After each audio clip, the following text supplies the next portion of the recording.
All right. Okay, does everybody want to take a seat or we might start this next session 1 minute late already? And those who know me, I'm a stickler for time. So welcome everybody. Welcome to everyone who's attending online from all the corners of the world. I hope you enjoy this session. My name is Sandra Staffieri and I come from Melbourne, Australia, as you've heard a couple of times. I've actually had the distinct privilege of being the retinoblastoma care coordinator at the Royal Children's Hospital for 30 years. And it's not the job that I started with, that's for sure, but I couldn't imagine doing anything else with my life or my career. And it's absolutely my pleasure to chair this session about retinoblastoma in the Pacific Rim. I would also like to draw your attention to two little baby faces that you can see on this table. Come and have a look at them. Have a go at examining the eyes of these two little babies.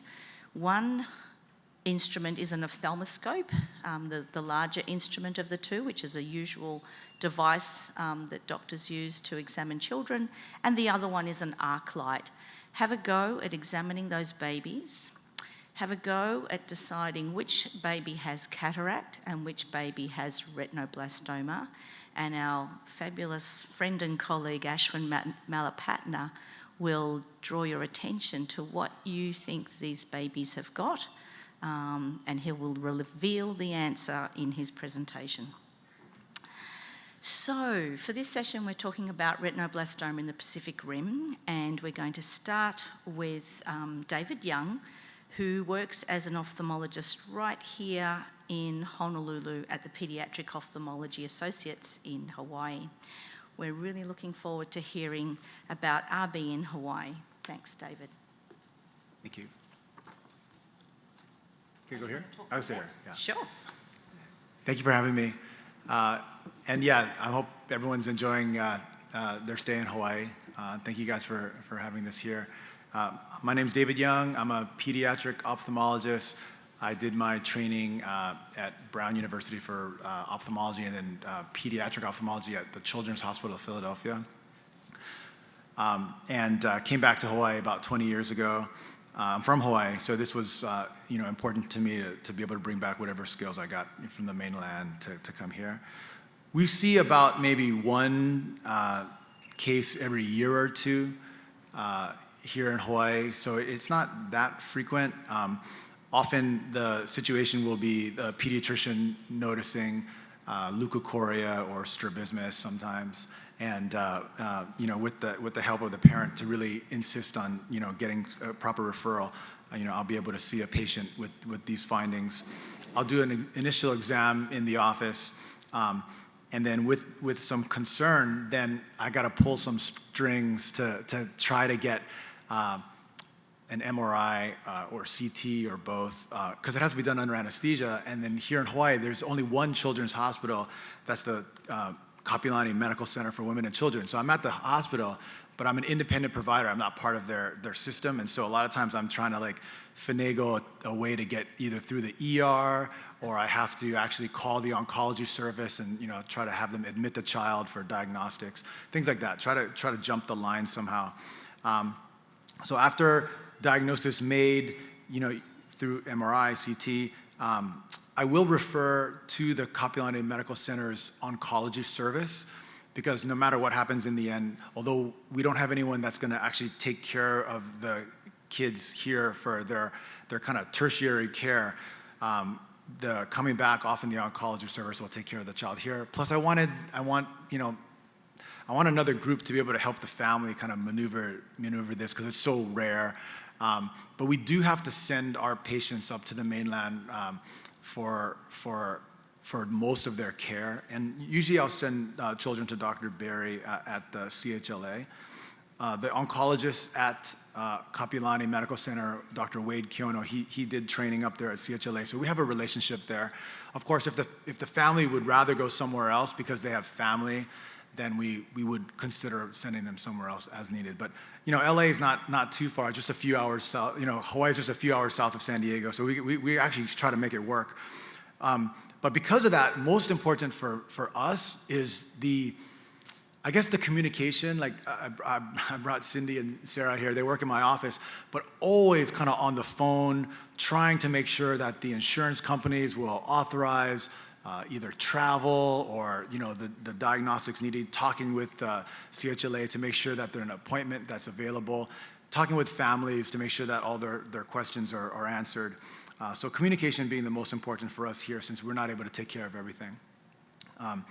And so that's kind of basically what we would kind of want to say, is that we really rely on the rest of the world. Like Hawaii is too far and too small for us to kind of develop our own program, and so we actually do rely on other centers on the mainland. So that's it for my talk today.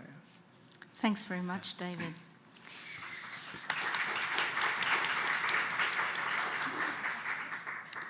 So now we'll move along to Kirsten Ramos, who lives on Oahu, and her son Lucas is currently being treated at the Children's Hospital in Los Angeles. She's also a KnowTheGlow USA ambassador, and she has quite the commute to access treatment, and she's now going to share her story about her experience with managing her son Lucas's treatment off-site, out of country. Thanks, Kirsten. I have a picture to click. Oh, you want this? Just the picture, one picture.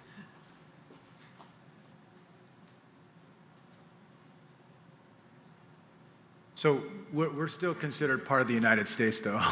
Hawaii is it's not. It seems out of country, but it's not. It's considered. It's a 50th state, but There you go. I know we're far though. Yeah. Thanks, Kirsten. Hi, my name is Kirsten Ramos. I am an RB parent, but I also work in the pediatrics outpatient field as a medical assistant. Back in May of 2022, as many of you parents have shared, I noticed leukocoria, as you can see on the picture, in my son, who is 4 months old in this picture. I noticed that it would become more apparent if I laid him on the bed and, the ceiling fan light shining into his eyes. Ironically enough, because I knew, from working in pediatrics, that's not normal, and I needed to seek opinion outside. So I went to work the next day after seeing this, and I asked one of the pediatricians, her name is Dr. Constance Nesbitt, who works with me at the Waianae Coast Comprehensive Health Center on the west coast of this island, and she told me I needed to send it to, at the time, my pediatrician then. My pediatrician then, who actually works at Kapi'olani Medical Center, walked next door to Dr. Young's office and said, "Hey, I've got this picture I need to show you. What do I do?" And he said, "Come in tomorrow at 8 a.m. And that started our RB journey. So, he worked his miraculous magic, got us in this within 3 days, I think, for MRI and CT and his first of many EUAs. And then came and told me that what I thought what it was actually what it was. And ironically enough, I kind of knew in a way that it was RB because I saw it on a TikTok. I was scrolling and I happened to see a mom sharing her story about her 4-year-old daughter who saw the glow and then took her to the hospital, and they got diagnosed, and she did a nucleation. And so when we first went to Dr. Young's office that next day, I told him, I think it is that, and he, being the awesome guy he is, was like, let's not think, let's not go 0 to 100, let's see what it is. There's so many things it could be, so let's hold on. But mama, we know, right? So I just kind of put a pause on it. But as far as, seeking care, we were whirlwinded to LA, to CHLA, to Dr. Jesse Berry. We actually went within 4 days of our MRI, CT, and EUA. And we were there for the July 4th weekend for our first EUA with Dr. Berry. And he started 6 cycles of systemic chemotherapy with Dr. Gibran. And he had some laser treatments as well as intravitreal chemotherapy injections. Initially, when Dr. Berry saw him, it was graded at a Murphy grade D and Shields grade E, since the tumor had filled more than half his eye, but hadn't caused damage to other parts of the eye. And so I was given the option, of course, life over eye, and I chose to try to save the eye. And so he still has his eye. The leukocoria is a lot better. And his tumor is very much dead, calcified, and stable. We still go back and forth, not as often to CHLA, probably every other month or so, just for surveillance with Dr. Berry. It's not certain how much exact vision he has because he can't do a basic eye exam yet, but we think he doesn't have much central vision and more peripheral vision, although he does kind of try to track his eye inward to see centrally still. So, with the having to travel to CHLA, it is about a 5-hour flight. It can be tiring, as I'm sure you guys all had jet lag traveling here to us. I guess I got lucky. Lucas is a very good flyer. He falls asleep right before we board the plane and sleeps most of the flight, although now that he's getting older, I'm finding ways to entertain him. Anybody have any suggestions? I'll take them. But as far as services here, Lucas does have bilateral hearing loss and requires the daily use of hearing aids due to the chemotherapy treatments. So we do have audiology and speech therapy. He does actually get home therapies for speech, physical, and occupational through an organization called PCDC. And unfortunately, when he turns 3 this coming December, he'll age out, and I have to go look for outpatient therapies, probably at Kapiolani. Or I could place him in, we have school programs for like preschool children, special ed, all of that stuff. I was described as a KnowTheGlow ambassador. I was recently offered the position to uphold the Hawaii area, being that I had gone through this journey for Lucas. And I absolutely loved Megan and all the parents that I've met through KnowTheGlow, all the communication and everything that I just keep gaining from that, many, many friends. And so when she asked me, I don't even think I finished reading the email, to be honest. I said, yes. So I've been working on that, trying to network with Dr. Young as well as a couple of the ophthalmologists on the island, just to get them to know that, if you do have a patient, I'm here for you guys. Please give my number. And I guess that's it. Yeah. Yep. Thank you so much, Kirsten. Of course. That's quite the journey, and there's still a long way to go, as nearly everyone in this audience would actually know. And it really is that challenge of being in a country where the services are there, but they're not really that accessible to you. And that's a different challenge amongst others that exist in the retinoblastoma world. I'm now going to share with you what retinoblastoma looks like in my country and my region. Okay, so this is a tale of two cities. So simultaneously, Australia is the largest island and the smallest continent in the world. Although a completely separate country within the Commonwealth because of its close proximity to Australia, New Zealand is often considered our geographic cousin and the 7th state of Australia, but New Zealanders may not agree. For this presentation, I will refer to Australia and New Zealand as the ANZ and as being one entity when it comes to retinoblastoma care in the region. Retinoblastoma service delivery across the ANZ is covered by 6 RB treatment centres.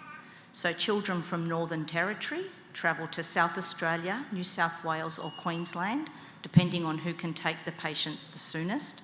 And children from Tasmania all travel to Victoria, which is where I'm from. Now, to understand how large an area we're talking about, Australia and New Zealand combined covers a land mass of almost 8 million square kilometres, which compares to 10 million for the USA. So we're nearly as big as the USA. And the distance from London to Moscow is the same as travelling from the west coast of Australia to the east coast. So it is a really big place. Our population, though, is not large, and we are a high-income country with an enviable healthcare system where, generally speaking, healthcare is fully funded by the government, and no parent of a child with retinoblastoma really needs to worry about the actual cost of receiving treatment, although some families may need to travel, and even then, that is subsidised. But that statement does not include the cost of missing out on days off work and having other children cared for. All in all, though, we are the self-proclaimed lucky country, and we are lucky indeed. All centres have almost all treatment modalities, including cryotherapy, laser therapy, systemic or intravitreal chemotherapy, as well as plaque radiotherapy or external beam radiation.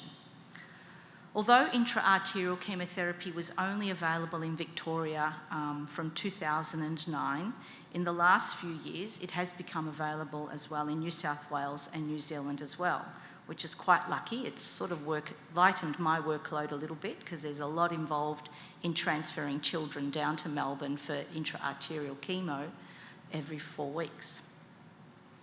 Any child outside of these centres needs to travel to a centre that has IAC when IAC is indicated.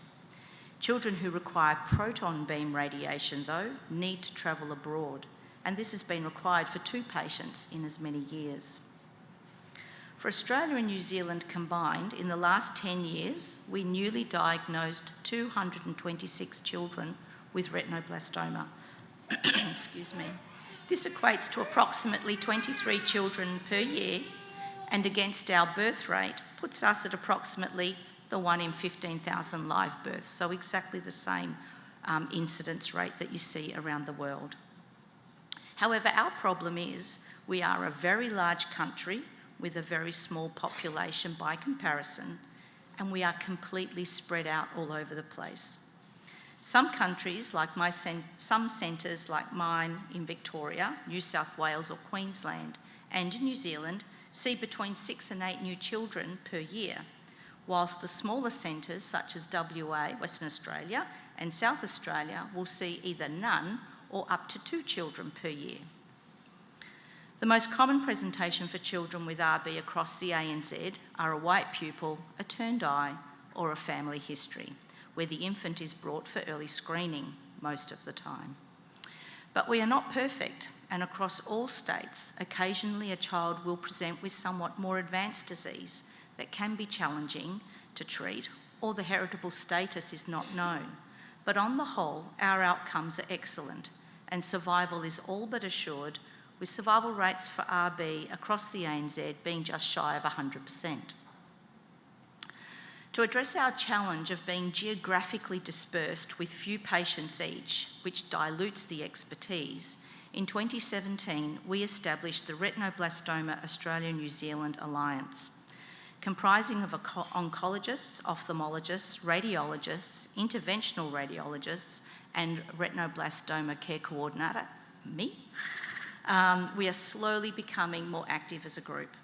The main outcomes to date have been advocating for each other's centre to improve service delivery. For example, benchmarking the timeliness of pathology reports that will inform the need for chemotherapy after enucleation, the absolute requirement for child life therapy to be available at every single centre and available for every child with a retinoblastoma diagnosis, and the need for RB care coordinators, and I've been successful in getting a coordinator in Queensland and New South Wales, which also starts to lighten my load as well.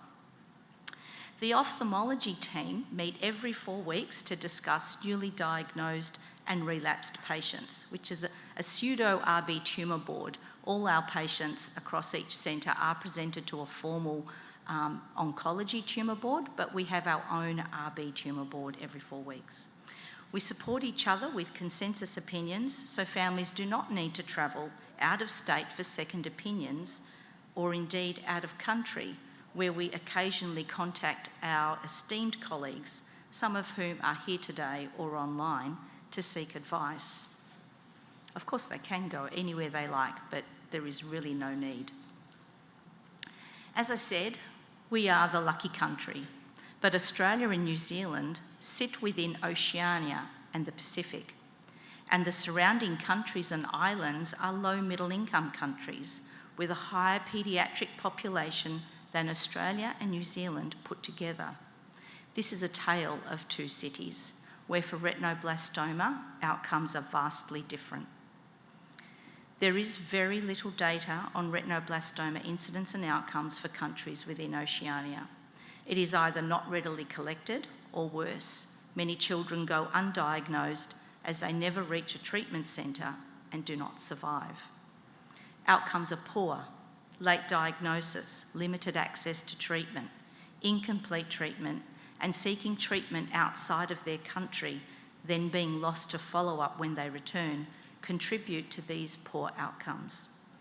I'm really grateful to Drs. Gwenda Anger and Benji Dow, paediatric oncologists from Papua New Guinea, and Dr. Manoj Sharma, ophthalmologist who was previously in Timor-Leste, for providing a snapshot of retinoblastoma in their respective countries, and clearly they face many challenges related to advanced disease at diagnosis and treatment.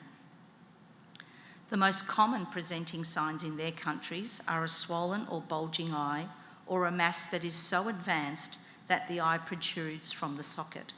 Such advanced retinoblastoma at presentation is difficult to treat and has a poor survival outcome. As the health of children in the Pacific improves, cancer will become one of the most common causes of death in childhood. During our Rabanza meetings, we have discussed how we, as a resource-rich, high-income country, could better support our neighbours in the surrounding islands within Oceania. Occasionally, a child with advanced disseminated disease finds their way to one of the ANZ treatment centres for treatment, but this is often fraught with challenges that Jayne will discuss in her presentation.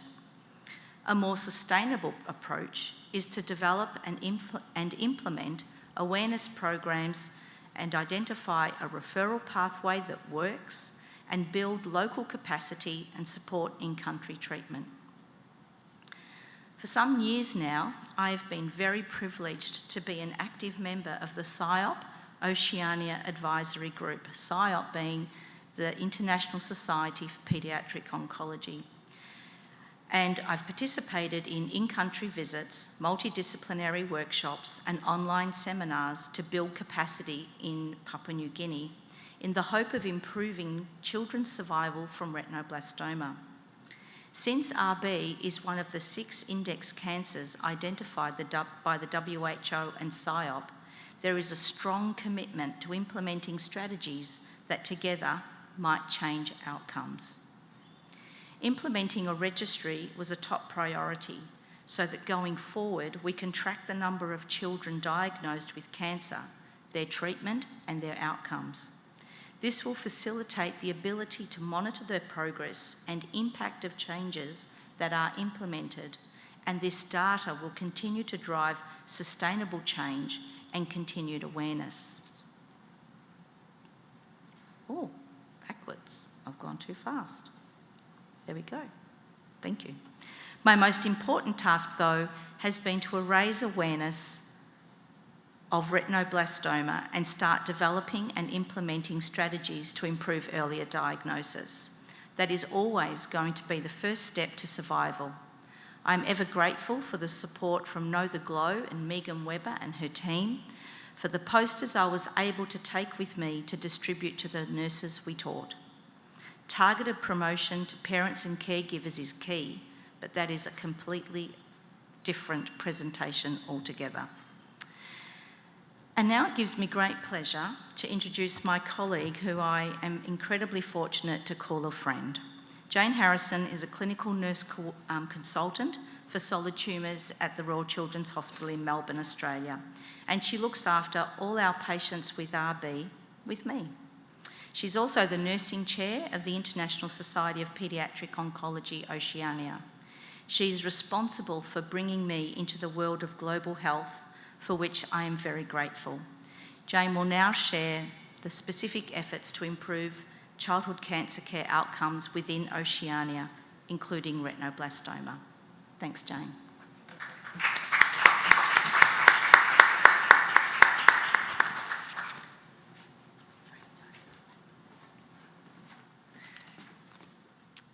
Hi everyone. Thank you for having me today. I'm extremely privileged to be among such passionate professionals, families and thrivers, as we've come up with a new term rather than survivors in the last few days.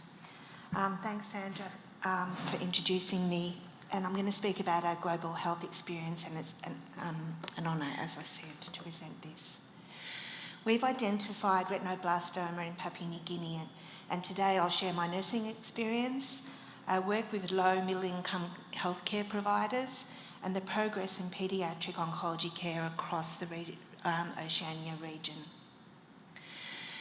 I apologise for doubling up on some of this, but we know cancer is a global health issue.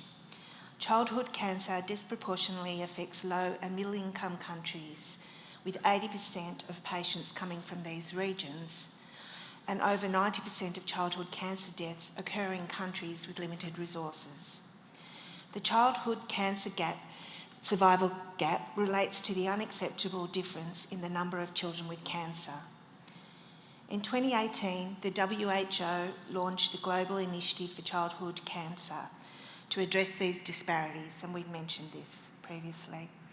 Through this, the WHO aims to raise the global survival rate in low and middle income countries to 60% by 2030. You're a bit shorter than me, Sandra. Focusing on raising awareness and improving cancer care capacity. It collaborates with partners like SIOP, as Sandra has mentioned, and St Jude, who have also been mentioned in this conference, to target the 6 most common and highly curable cancers, including retinoblastoma worldwide. As we have seen in Sandra's previous talk, the Oceania region is a vast geographical area and faces unique challenges such as dispersed populations, a lack of specialists, limited access to treatment, late diagnosis, treatment abandonment, and of course climate-related issues. In many small island nations, families facing a child's cancer diagnosis often travel to high-income countries for treatment. This journey crosses vast cultural and linguistic divides, adding stress to the families. This is Lucy's story, a young patient from Dili, Timor-Leste, who received treatment at the Children's Cancer Centre in Melbourne in 2015 for Wilms tumour. That's a cancer of the kidney. This trip for her and the experience her and her father went through highlighted the reality of how difficult this is to bring people from low and middle income countries to high income countries. Witnessing this hardship faced by Lucy and her father made it clear relying on treatment abroad is not only unsustainable, but often a disservice to the communities we aim to support. This is where my involvement began. Since 2015, under the initial leadership of Professor Michael Sullivan and the SIOP Society, Oceania has focused on advancing paediatric oncology care. Key initiatives include establishing a network aimed at improving cancer treatment across the region. Central to these efforts have been the site visits, which play a critical role in driving progress and fostering collaboration within the region. In 2018, we were invited to visit Dili General Hospital in East Timor. The visit was partially funded by RACS, the Royal Australian College of Surgeons, and by SIOP Oceania, with Professor Michael Sullivan and I volunteering our time to gain a deeper understanding of what the situation on the ground, ensuring our efforts were tailored to their local needs. Our goals were to meet with hospital staff and observe their needs, to form an alliance for a twinning program, to provide training, education and resources, and to offer equipment and advice on oncology care. Upon arrival, I realised that my prepared presentations on basic oncology and chemotherapy handling needed to be simplified due to the language barriers and lack of oncology understanding. The level of nursing education varied and many nurses were hesitant to administer chemotherapy. So using limited equipment, I improvised practical demonstrations focusing on safety, like safe peripheral IV access and securing the IVs to prevent chemotherapy burns. I also covered personal protective equipment and chemotherapy handling, though they only had one fabric gown that they all utilised. I shared my 30 years of experience with chemotherapy and administration and helped bring trust amongst those people that were present. We conducted an outpatient clinic and noted that oncology families kept their own records in an exercise book due to poor documentation. There was no cancer registry in place, further highlighting the healthcare system's challenges. Since our visit to Timor-Leste, we have launched several initiatives, including bringing colleagues to Melbourne for observership programs for nursing and medical professionals, and we did this at the Royal Children's Hospital in Melbourne. Additionally, we formalised the establishment of Oceania Advisory Board, a branch of the overarching SIOP International Society. Our efforts have expanded across Oceania with representation from various island nations, Australia and New Zealand. The advisory board now has 31 members, including professionals from medicine, nursing, pharmacy, psycho-oncology and family representatives from Australia, Papua New Guinea, Fiji, along with support from the WHO. We have launched new projects initially supported by SIOP funding and are actively pursuing grants for long-term sustainability. At the Anne's Child Global Health Workshop in 2020, we hosted 40 representatives from across Oceania, supported by increased SIOP funding their flights and accommodation, along with Anne's Child waiving their registration fees. Each visiting country from Oceania shared an overview of their experiences, challenges and successes, while identifying key areas where they needed support. We also distributed a survey, essentially a modified needs assessment, to gain a deeper understanding of their specific challenges and areas where we could assist in improving childhood cancer care. This workshop provided an excellent opportunity for fostering collaborations and developing partnerships with key stakeholders from the region. Through ongoing collaboration and relationship building over the years, we have been invited to visit the Pom Gen Hospital in Papua New Guinea. In 2023, during our visit, we toured the public hospital facilities and participated in rounds at the newly established 12-bed Pediatric Oncology ward. 3 of the beds were occupied by children with retinoblastoma, who were notably easily identified. Each of us gravitated towards our areas of expertise, whether in medicine, nursing, pharmacy, or allied health. As a nurse, my primary goal was to address the fears and barriers surrounding the handling of chemotherapy, providing the necessary education and training to ensure chemotherapy is administered safely with a key focus. Engaging the key stakeholders is a critical first step in building capacity and establishing sustainable in-country services within these nations. Gaining support from their governments is essential. It is vital to raise awareness and understand their specific needs from us.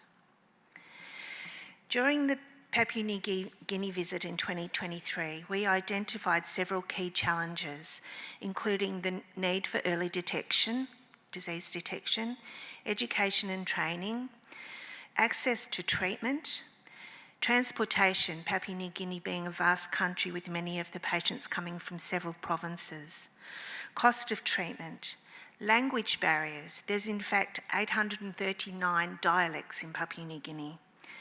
Access to supportive care, including nutrition and particularly palliative care. Other key learnings were that cancer nursing is not yet recognised as a nursing speciality. There are no national standards for cancer nursing. There are no national chemotherapy administration teaching or SOPs. There is no formal postgraduate course in cancer nursing. The workshop was highly successful, with feedback gathered through surveys to assess its impact and identify key challenges. Here are some of the statements that reflect the participants' experiences. From a trainee doctor, the importance of communication with parents and the child, checking chemotherapy drugs prescribed with the nurses, doctors and consultants for patient safety, simple ways to identify solid tumours, the room analogy, a clear way to explain cancer to patients. From a chaplain, a wonderful overview of chemotherapy in the context of global children's cancer, pharmacological issues, nursing care and retinoblastoma. From a nurse, understanding the chemotherapy drug calculations, the practical chemotherapy demonstrations, overall patient care, its causes and its clinical signs and symptoms. So following our visit, we, the nurses, suggested the creation of a WhatsApp group to maintain contact and support with the nurses in Papua New Guinea. With that, the Papua New Guinea have since developed their own nursing association group, which has grown substantially throughout the country with over 140 members of PAN-GONA, which stands for Papua New Guinea Oncology Nurses Association, to date. We continue Zoom education on a monthly basis, and the WhatsApp group is very, very busy with questions. The in-country visits are essential as they provide first-hand insights into local needs and challenges. These visits allow for the adaptation of teaching programs designed to address specific issues, including resource limitations. Building trust during these visits helps facilitate effective knowledge transfer. Continuous evaluations and improvements are ongoing. From the feedback in 2023, the visit emphasised the need for more paediatric palliative care education. And as a result of that, 2 successful grant applications supported another in-country visit by 3 members of our SIOP Oceania committee this year. The focus of this year's visit was a paediatric palliative care workshop as part of a 5-day overall focus. It was attended by 70 participants from across Papua New Guinea. In August this year, we conducted another workshop at POMGen Hospital. The workshop had several key objectives. As I said, the 3-day program for palliative care, a 2-day program on general childhood cancers, providing practical training on chemotherapy and preparation and safe handling. And some of our additional aims were to meet again with key stakeholders, focusing on advocating for increased support and early detection of cancers in the community. We also provided additional training for the implementation of the Papua New Guinea Childhood Cancer Registry, as Sandra said. We developed treatment protocols tailored for Papua New Guinea, addressing the 6 index cancers from the Global Initiative, as well as protocols for rarer cancers in PNG. We launched the WHO Lived Experience Study to assess the impact of cancer on patients, survivors and their families. And we are currently evaluating our findings and outcomes from this trip. The building of the village in Papua New Guinea has begun. The WhatsApp group has played a crucial role in maintaining contact and fostering connections between us. The team there takes great pride in demonstrating that they are listening, learning, and eager to provide better care for their patients to improve cancer survival. Through all of these initiatives, we aim to transform the cancer treatment landscape in Oceania, making it more accessible, less disruptive, and culturally sensitive. Ultimately, this ensures that children like Lucy receive the care they deserve closer to home. At this year's visit, we had 3 times as many attendees.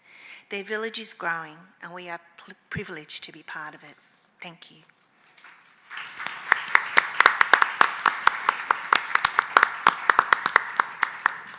Thank you, Jayne.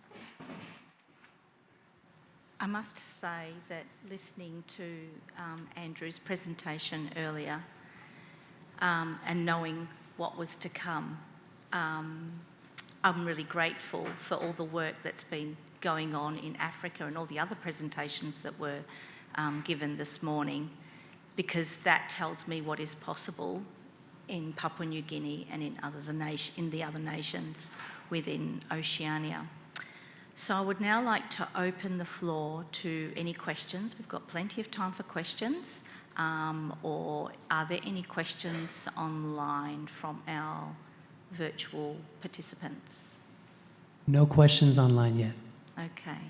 Any questions from the audience? Yes, thanks, Helen. Thank you. Great presentations, all of you.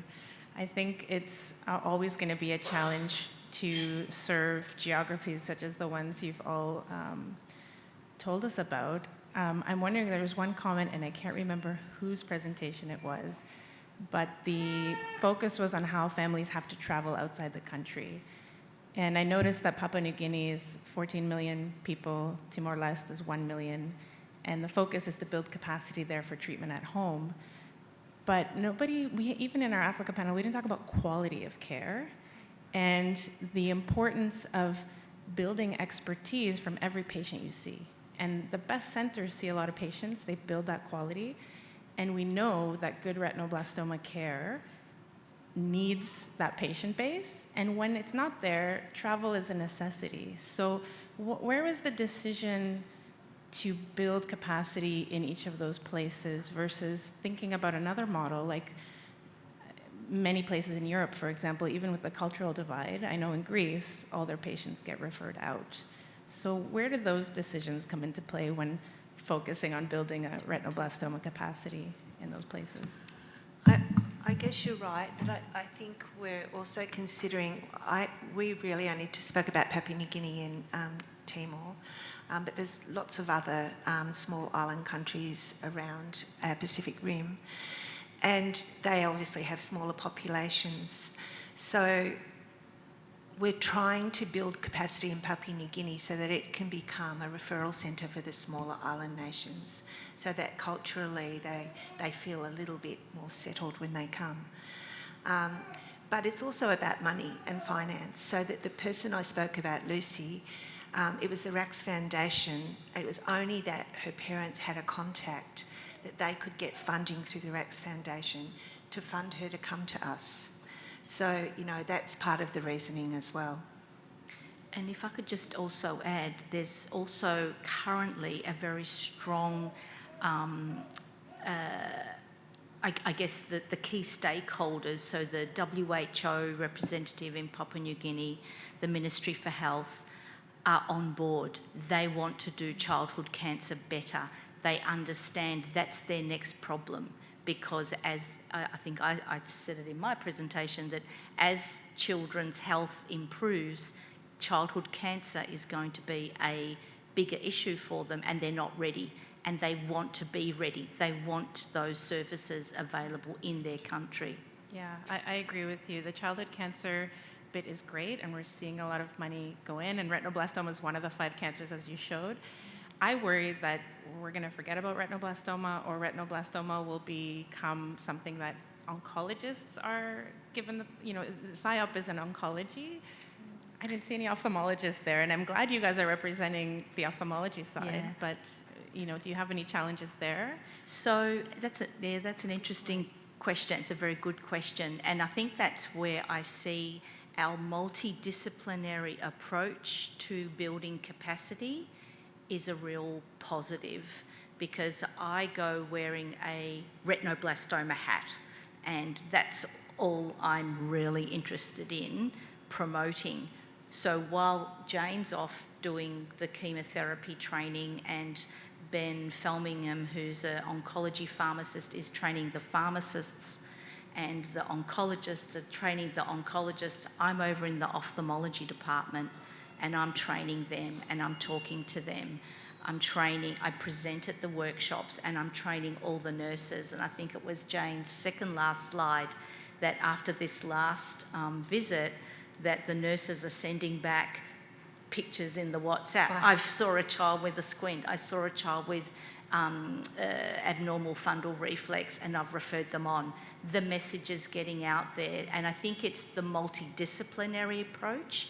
And what I'm trying to do is, when I'm talking with the ophthalmology team in Papua New Guinea, I talk about the very strong relationship we have with the oncologists in our centre and how we work together. And I'm trying to get them to work together more closely. So does that sort of answer your question? Any more questions from the floor? Anything come through online? No? Hey, can I say something? Sure, Like yeah. for here in Hawaii, at least, there was a push in the past, like the oncology group felt, oh, we could do this. Why can't we just set up our own thing here in Hawaii? It's so hard for people to fly and everything. So the oncology side here in Hawaii at least felt, oh yeah, we could do this, But I told them, oh, I'm not comfortable doing this. Like kind of like just knowing what's going on in the rest of the continental U.S. and just kind of what is available, I did not feel comfortable doing it since it's rare enough, So I guess that specialization part too, as an ophthalmologist, I kind of told them, no, we can't do that. And I think that's a really good point, David, because if we look at Australia, on the east coast is where we have a larger population, and so the three main centres, Brisbane, Sydney and Victoria and Melbourne, that's been one of the biggest positives that have come out of Rabanza, where we meet every 4 weeks. So the ophthalmologists who see 0 to 2 new patients a year in WA or South Australia, even though the patients we're presenting are not their patients, they're seeing what the presentation was, the decision-making process for treatment, what the oncology team thought. So it's almost like, it's everyone's patient. It's just the person who's physically in that state that's physically giving the treatment. And I think that's been a really good way to maintain or sustain the expertise when you don't get to see a lot of patients. And I think that is something that we're looking forward to doing. Once we get imaging in place in Papua New Guinea, then we'll be able to promote the telehealth model of care, and we will be able to have the ophthalmologists in Papua New Guinea who are on the same time zone as us, which is amazing because WA is not, nor is New Zealand. I mean, we cross 6 hours between, WA and New Zealand. It's a 6-hour time difference. We'll be able to provide that additional support and on-the-ground training of what should we do with this, what should we do with that, what's the next treatment. But you really do want to wave a magic wand and make everything better really quickly, but I recognise all the progress that's been made in Africa, for example, did not happen overnight, and I think we've got a long way to go. But I'd like to think that it'll be fast-tracked because we can learn from what you did, and we don't need to reinvent the wheel. We just need to get your wheel and see how it fits on our car. Can I add something about Yeah, that? go. Okay. I just wanted to add something about traveling from Hawaii. I mean, a lot of people don't think that it's like a big deal because it's only a 5-hour flight and I'm just going to LA. But I guess I could say I have learned through this that it takes a lot of coordination. A lot of people don't know the resources that exist, like your insurance. For my insurance, they pay for our hotel and our flight. They reimburse us for certain amounts of, meals and public transportation, that kind of thing, and the rest is left up to you.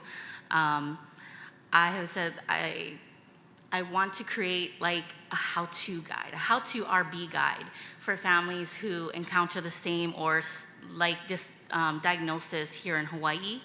And my goal is to write this and, obviously give a disclaimer that, things change with time and policies and everything, but to kind of give them a leg up on, oh my God, what am I doing? Because when I got our diagnosis from Dr. Young, and he said, okay, you can either go to a plastic surgeon, stay home and get enucleated, or I can send you to LA. I jumped at LA. I wasn't even a second thought. I wanted to, give my child a chance. And I know a lot of parents probably feel the same way. They want to give their child a chance. And so I'm looking to, make some kind of guide just to guide the parents. And I'm, putting myself out there to, tell all the ophthalmologists that do practice here in Hawaii that they can reach out to me if a parent's unsure or they're just scared. They can shoot me a text, they can shoot me an email, it doesn't matter. And I'm happy to share my experience that we've been going through with anybody who wants it. Thanks, Kirsten. I guess another comment around travel, just to relay a story that I was looking after one of my RB grandbabies, I'll call them, because this baby was the child of a woman who I'd looked after since she was born. And she was born in December 2019 on the cusp of the other C word, COVID. And the impact that COVID had on travel was quite extraordinary, because this family did not live in Melbourne. They had to fly across every 4 weeks for that baby's treatment for 18 months. And I don't know if many of you would know, but Melbourne, Australia, where I come from, was the most locked down city in the world. And this family, because they came from another state, flights were reduced, so they had to fly on a Monday. The EUA was on Wednesday, and they could not fly home again until Friday. The young couple, both parents were funded to come, so they did. So they were in Melbourne for a whole week, for 5 days, and then when they returned to Hobart, they then had to quarantine for 2 whole weeks. So they had to stay in their own home for 2 whole weeks. Then they had 1 week of freedom, only to do it all again the following week. So that was a huge challenge that COVID posed, and I know I'm not so naive as to not understand that it didn't pose other challenges to other people, but that was quite incredible. The paperwork, the pleading for to the health department to give them an exemption of why they couldn't be treated in their own state. The amount of work that it created, the anxiety and stress it created. I had another family from another state. They turned up to the airport, and in the time that they drove from home to the airport, they'd closed down all flights to Melbourne. And the family rang me and said, it's 6 o'clock at night, we're due in theatre tomorrow at 12. What will I do? The flights have been stopped. And I said, keep driving. And so they drove through the night to get their child to our centre. Luckily, they were actually already on the mainland. But I just can't begin to imagine how COVID impacted on travel for anyone and everyone around the world trying to access treatment. And I could tell you stories all day, but one last story. I had a family who were in New South Wales.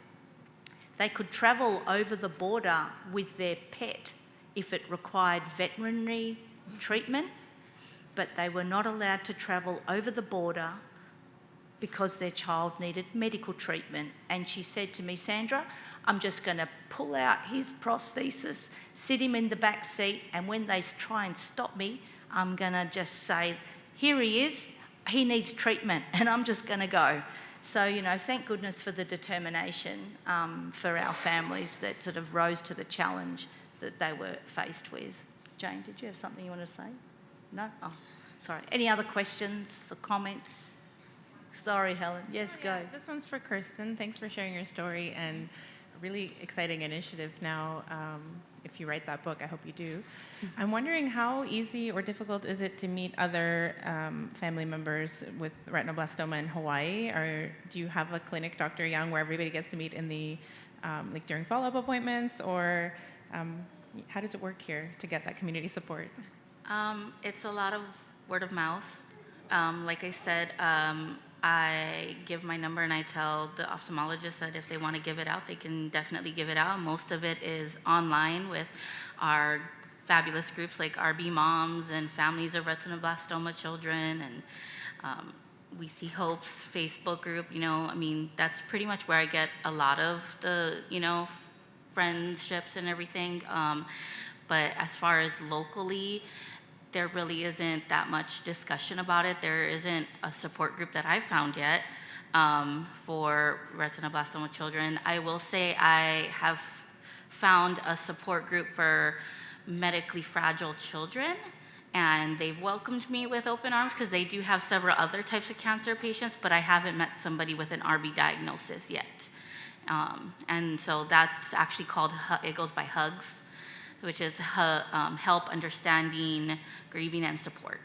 And so they support you from the beginning till even after if, then something happens. Yeah. We do have one question online. Yep, thank you. Most of the Pacific Islands have maybe a handful of RB cases per year.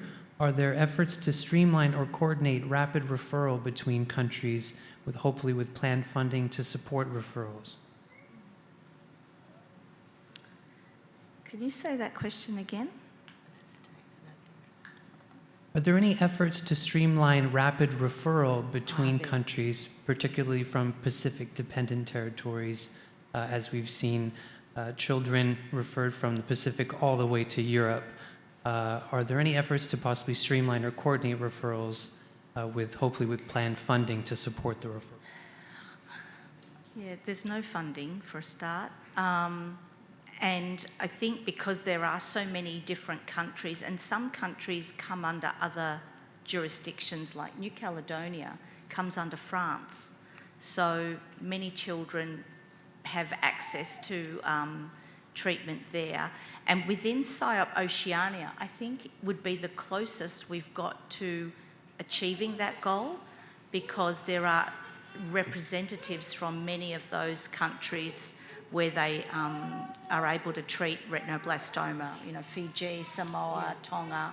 So they're on the advisory board, so they have contacts. And what I would say is a lot of the referrals that come through are they usually are through the fact that someone knows an oncologist or an ophthalmologist in the country. And it started off 10 years ago just through WhatsApp. I've got this case, what do you think? And Michael Sullivan would receive this a lot, and he would do a lot of twinning education with these people and try to keep the patients in country as much as possible. But there's no funding. It has to come from their governments, and that's why it's so important to meet with all the key stakeholders.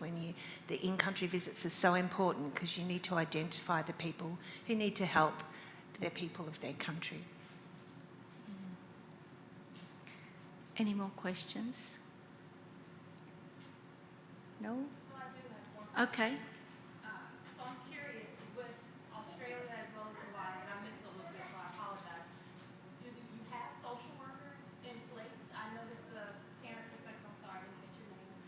You mentioned putting together an RB journal or something to help parents with coordinating travel and post-care. And I know from our experience coming from Germany, we had a patient care coordinator who knew everything down to the time our flight arrived. We had our social worker who gave us recommendations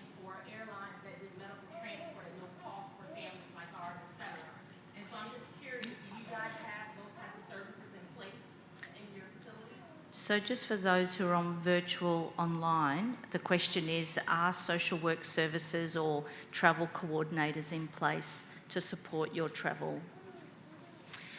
For my case, I do have a patient care coordinator through our insurance, but she only handles literally booking the flights and booking the hotels. Here's your reservation.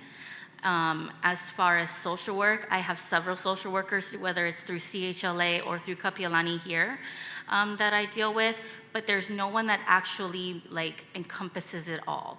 There's not one person I can go to and say, hey, you're the RB genius that's going to get me through this entire next 5-6 years. Tell me everything I need to know. And I guess that's kind of why I want to make that guide, that book, just to kind of touch base on, okay, this whole thing is scary, I get it, and I get you might not understand, we can break it down, we can make it easier for you to make the trips, make you travel. You have these benefits, or you may have these benefits. Even down to, when my son was diagnosed, he was receiving donor breast milk because I couldn't supply for him, and he had all these allergies to almost every formula out there.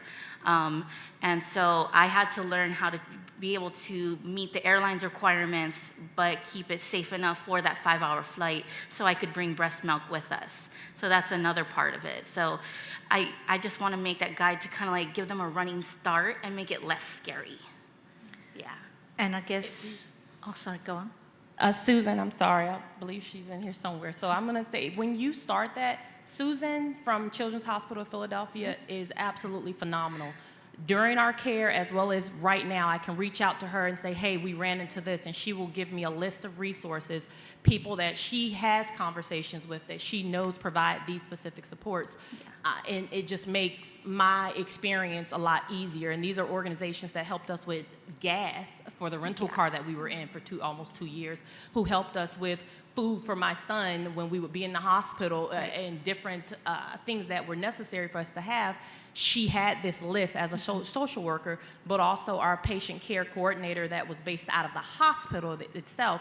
They were able to provide us with a lot of those supports and helping us navigate. So I would encourage you to certainly connect with Susan. Sorry, Susan.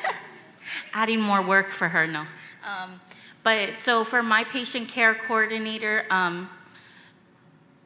Hawaii was put on a lockdown and isolation, kind of similar, but not as extreme, where you had to stay home for X amount of time after travel. But Hawaii was put on a literal lockdown. Everything was closed. You couldn't travel. You couldn't dine out. You couldn't shop at the mall. You couldn't do a lot of things. And I guess in a way I was lucky that when my son was diagnosed and I had to do all this travel, we were at the tail end of it, where I just had, because of my work schedule, I just had to get up at 4 o'clock in the morning, take my son down to the lab, get him COVID tested, and then drop him off at the sitter, and then go and work, and then go the next day and do our travel day. So I guess I got lucky in that aspect of the whole COVID thing. But Hawaii is actually still having a lot of kickback from COVID and from all of the lockdowns. A lot of our people and specialists are still working from home. And so for me and my insurance type, our patient care coordinator is working from home Monday through Friday. There's no after hours. If I did call after hours, there was a couple times when I got stuck at CHLA and I'm like, the flight is canceled. I turned my car in. I have no hotel room. What am I going to do? And I've called the people that are supposed to be after hours. I'm sorry, ma'am, we show no documentation on his records. You're going to have to call back on Monday. I'm 5,000 miles away. Somebody needs to do something. So that was my reaction. Luckily enough, I have family resources that, charge the card. It's okay. Get shelter, get a car, get some food, But another part that I do want to put in the book is resources that I've learned from other hospitals, is all of these different organizations and nonprofits to help with groceries, food, travel, everything. I have 36 of them that I've reached out myself, and that I want everybody to be able to access without having to Google financial assistance for your childhood cancer warrior and then have to go through the entire list. My social worker at my hospital did give us a small list, but again, it's a basic childhood cancer list. There's nothing specific. There's maybe, I think there was 8 organizations on there, and I know there's hundreds of them. So it's trying to get it all together in one spot that makes it a little less scary. Yeah. Okay, we're 6 minutes over now, but that's okay because I think it's all been really helpful, and I really loved hearing your story, Kirsten. Thank you. With that, I'd like to thank my fellow panel members and have a lovely lunch. Don't forget the eyes on the babies down here if you want to have a look, so that you're ready for when Ashwin Malapatna asks you the test question, which baby has retinoblastoma. Enjoy your lunch, everyone.